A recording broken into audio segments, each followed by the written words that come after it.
Making RIPSQUAD type beats can be quite challenging, but there are a few tips that can really help you. I'll tell you how to start and what sounds and effects to use.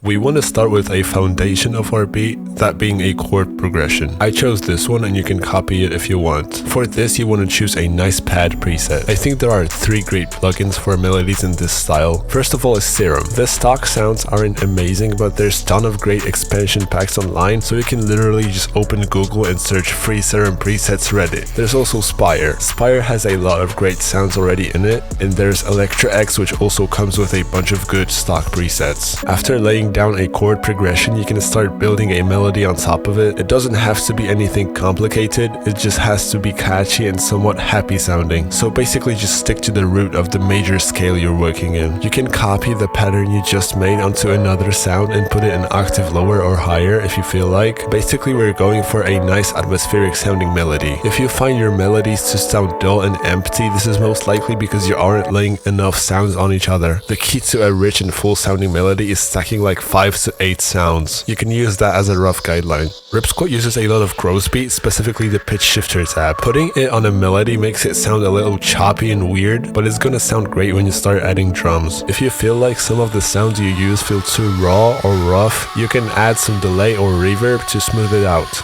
Making a lead melody is probably the hardest part, but note that you don't have to make a lead melody if you feel like you try to make one but it just doesn't fit at all. Some beats just don't really need one, but it's worth trying to write one nonetheless. It doesn't have to be anything complicated, but it will help your melody sound more full. You can use the same crow's beat pitch shifting technique I showed earlier. Adding ambience sounds can be great in making your melody sound more atmospheric. And the final component of your melody should be a respace that follows the roots of your chords. It's great for intros and bridges.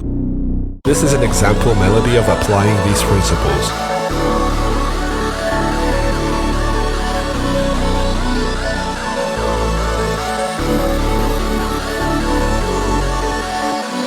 Now onto the drums. We're not going for anything too complicated, we just want a simple trap beat. Again, you can find sounds for this online and there's a bunch of free RIPSQUAD drum kits out there. So again, you go on Google, you search up, you download one, you know the drill. Simple hi-hat pattern with a few rolls here and there to help the bounce. Claps, breaks, snares.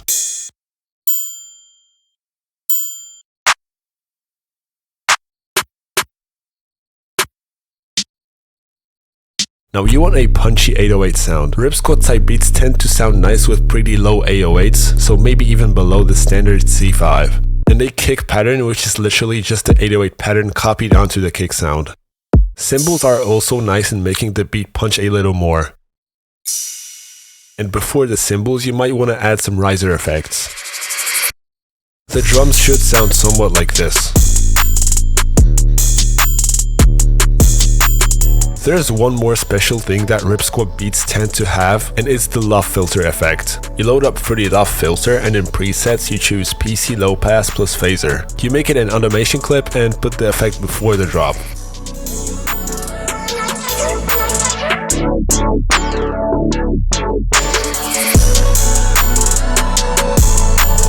That's about all I have for you today. I hope it helps a little bit. Again, starting out it's hard to replicate that sound well, so don't get discouraged and just keep trying. You'll eventually get there. You can ask me anything in the comments, as well as join our Discord server in the description and learn some more stuff. We're approaching 1,000 subscribers really fast and I'm really thankful for that. I've been really trying to improve the quality of my videos, so let me know if this format is something you'd like to see more, or do you maybe have some other suggestions. Thank you for sticking around and I'll see you in the next video.